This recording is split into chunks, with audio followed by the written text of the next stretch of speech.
j'étais encore dans cette dévotion de 21 jours.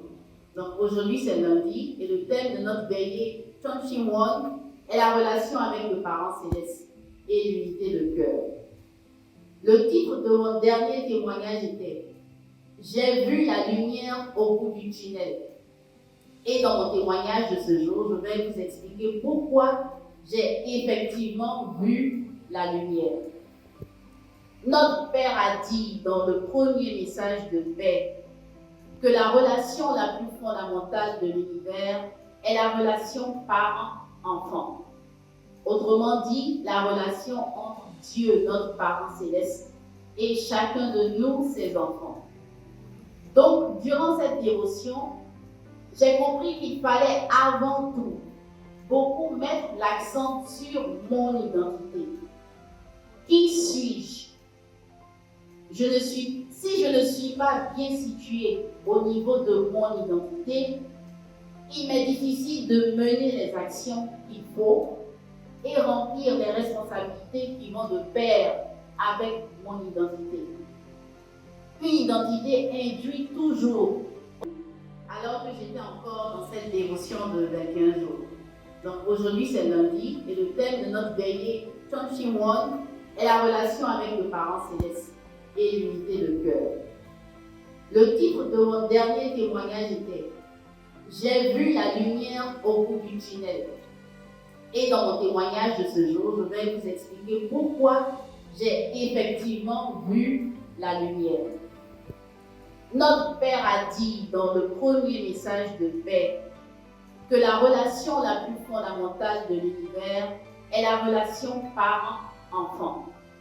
Autrement dit, la relation entre Dieu, notre parent céleste, et chacun de nous, ses enfants. Donc, durant cette dévotion, j'ai compris qu'il fallait avant tout beaucoup mettre l'accent sur mon identité. Qui suis-je?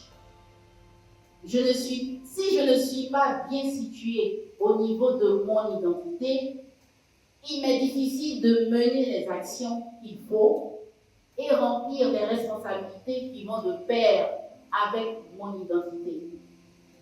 Une identité induit toujours automatiquement une responsabilité, des actes à poser, des devoirs à accomplir. Et c'est quand ces devoirs sont accomplis qu'on peut bénéficier des droits et des avantages, qu'on peut hériter des droits de propriété qui vont avec.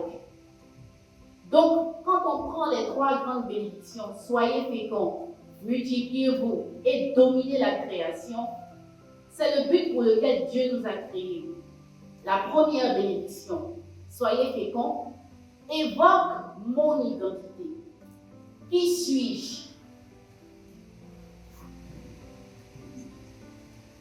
Qui suis-je? Quand mon identité est clairement déterminée, alors la deuxième bénédiction, multipliez-vous, évoque ma responsabilité. Que fais-je? En d'autres mots, qu'est-ce que je suis censé faire par rapport à qui je suis?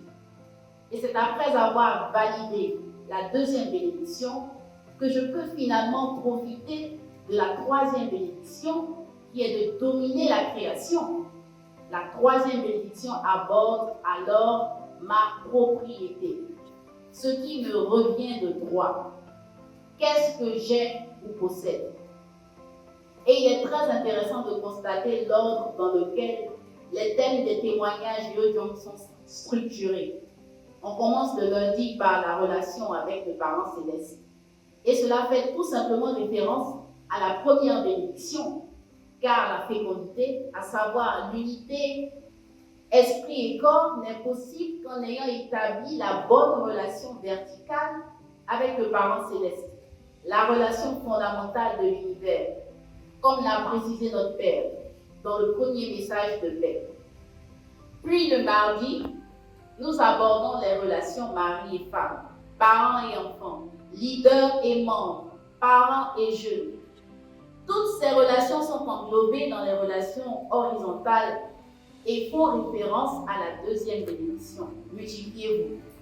Le mercredi, le thème est le témoignage, ou en clair, nous expliquant comment nous œuvrons pour multiplier les enfants du Parent Céleste dans notre environnement. Enfin, le jeudi, il est question de finances et santé.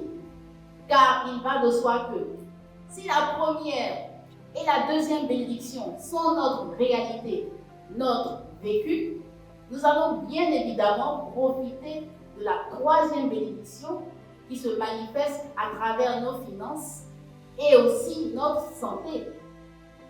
En effet, quand les enfants de Dieu se multiplient, ils finissent tout naturellement par dominer la création. Alors, quand j'ai réalisé cela, j'ai compris pourquoi j'avais des problèmes en fait. C'est parce que je n'avais pas encore vraiment affirmé mon identité, ma vraie identité. Je suis la fille du Parent Céleste et des vrais parents du ciel, de la terre et de l'humanité. Et qu'est-ce que j'entends par affirmer mon identité? C'est être convaincu de qui je suis, le ressentir et le vivre dans tout mon être. Ma véritable identité est ma nature originelle avec laquelle Dieu m'a créé. Et c'est ainsi que je dois mener ma vie pour vivre le vrai bonheur. Le principe divin dit en introduction que toute personne lutte pour atteindre le bonheur et écarter le malheur. Mais à cause du dur combat entre l'âme originelle qui aspire au bien et l'âme déchue qui est portée au mal, nous ne pouvons pas atteindre le bonheur.